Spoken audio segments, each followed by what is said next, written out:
IVF చికిత్సలో 25% భారీ discount, free doctor consultation, free ultrasound scan, logo launch, Andro max advanced male infertility centre ను కూడా ప్రారంభించారు. KS Prasad గారు, కవిత గారి భవిష్యత్తు ఎలా ఉండబోతోంది? ఎందుకంటే వరుసగా ఈ బెయిల్ అనేది వాయిదా పడుతూనే వస్తోంది.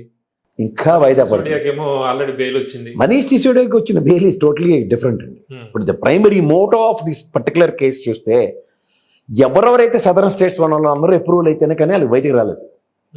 They are all in safe zone except Kavitha. మీరు ఇది గమనించండి. ఈవిడ అప్రూవల్ అవ్వాలి, ఈవిడ చెప్పి కథ ఏదో ఉంటుంది, ఆ కథను వాళ్ళు కన్విన్స్ అయితేనే ఈవిడికి బెయిల్ వస్తుంది. అప్పటిదాకా రాదు. అప్రూవర్ అంటే ఒప్పుకున్నట్టే. ఒప్పుకోవడం కాన్సెప్ట్ కాదు కదా ఇక్కడ.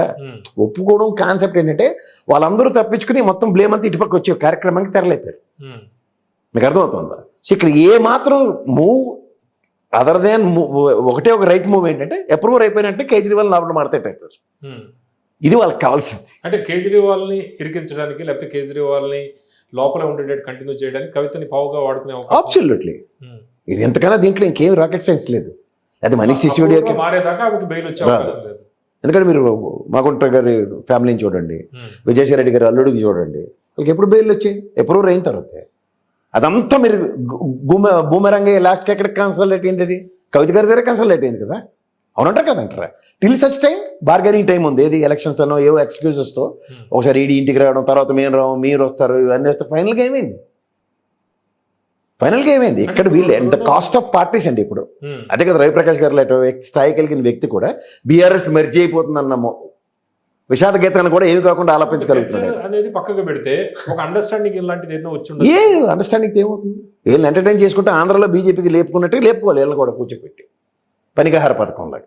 ఒరిజినల్ ఎబిలిటీస్ ఎక్కడ ఉన్నాయి సార్ వాళ్ళకి? ఆ పార్టీని అనవసరంగా ఈ సదరన్ స్టేట్స్లో 2 రాష్ట్రాలను ఎంటర్టైన్ చేస్తున్నారు at the cost of regional parties.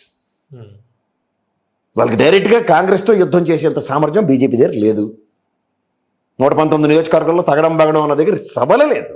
So అక్కడ హైపోథికల్గా ఉన్నది ఎవరు? బీఆర్ఎస్. నేను ఎప్పుడు వెస్ట్ బెంగాల్ ఫామ్లో చెప్తాను 1, 2, 3 స్ట్రాటజీ. ఎప్పుడైతే ఎమర్జ్ అవ్వడానికి ఛాన్స్ తీసుకుంటారో అక్కడి నుంచి ఉపద్రవం రీజనల్ పార్టీకి ఉంటుంది.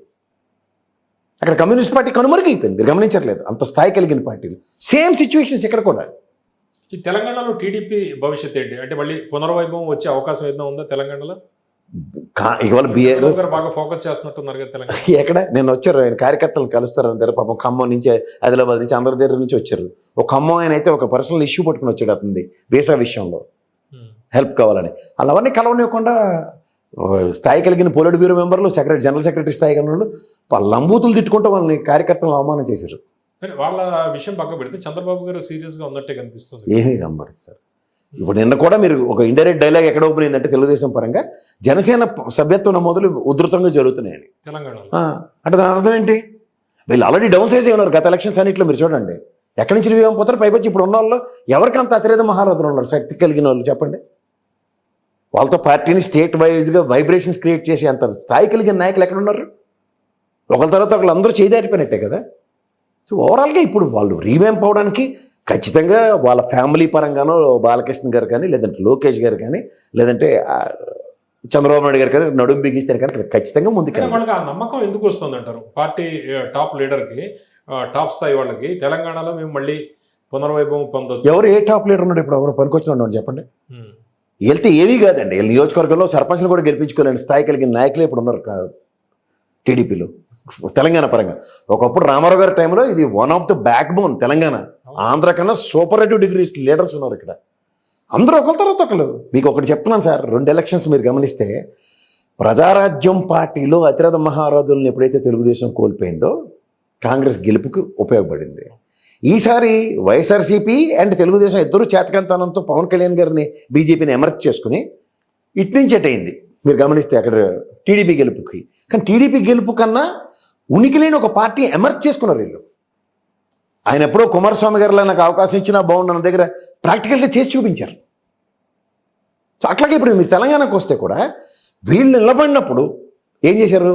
వైఎస్ఆర్సీపీ జనసేన తరఫున ఇక్కడ నిలబడినప్పుడు కూటమిలో ఇవాళ ఆంధ్రప్రదేశ్లో ఆల్రెడీ ఆయన జైలుకి వెళ్ళి వచ్చిన తర్వాత జరిగిన ఎలక్షన్ ఇది మీరు గమనించుకోగలిగితే. అప్పుడు కూడా దే డిచ్డ్ జనసేన. సబ్సిక్వెంట్ పరిణామాలు ఇక్కడ రేవంత్ రెడ్డి పక్కన చక్రపక్షంలో చూపులు చూసి ఓవరాల్గా ఏం చేశారు? వీళ్ళు ఏం చేస్తారో వీళ్ళకి అర్థం కాని స్థితిలో ఎలక్షన్ డ్రైవ్ చేసింది తెలుగుదేశం క్యాడర్ ఉన్న కటికి. అది ఎక్కడికి రిప్లికేషన్స్ ఉంటాయి? అంచేత వాళ్ళు ఇండిపెండెంట్గా వాళ్ళ సభ్యత్వ నమోదుల్లో జనసేన ముందుకు పరిగెట్టగలుగుతుంది కంపారిటివ్. అప్పుడు వీళ్ళు తేరుకునే మా ఇదేదో జరుగుతుందో ఒప్పందం అంటే ఆల్రెడీ పోటీ చేయకపోవడం వల్ల నష్టం జరిగింది. చాలా నష్టం కదండి. 40-42 సంవత్సరాలు లెగసీ కలిగిన ఒక పార్టీ ప్రత్యక్ష యుద్ధం నుంచి పక్కకు తప్పుకుంటున్నాం అంటే that itself is in different indication కదా. Strategic move. Yes, wrong move. Now they are focusing totally on AP అన్న కాన్సెప్ట్ని ఈ తెలంగాణలో ఎవరినో ఒకటి గడప తడప ఈ కరెంట్ పాస్ ఆడినట్టు ఆడుకుని మాట్లాడుకుంటాం అంటే కుదరదు కదా. ఇప్పుడు నియోజకవర్గాల్లో ఇన్ఛార్జీలు కానీ క్యాడర్లు కానీ బలోపేతం చేయడానికి పార్టీ అంతాకేంది సార్. 5 సంవత్సరాలు వీళ్ళు రూలింగ్లో లేరు, అప్పుడైనా ఇక్కడ స్ట్రెంథన్ చేయాలి కదా. ఇప్పుడు ఆల్రెడీ రూలింగ్లో తలమునకలై ఉన్నారు అక్కడ. ఇప్పుడు దీన్ని రివ్యామ్ చేస్తారంటే ఓన్లీ ఫైనాన్షియల్ ఎబిలిటీస్ క్రియేట్ చేయొచ్చు, అది కాదు కదా.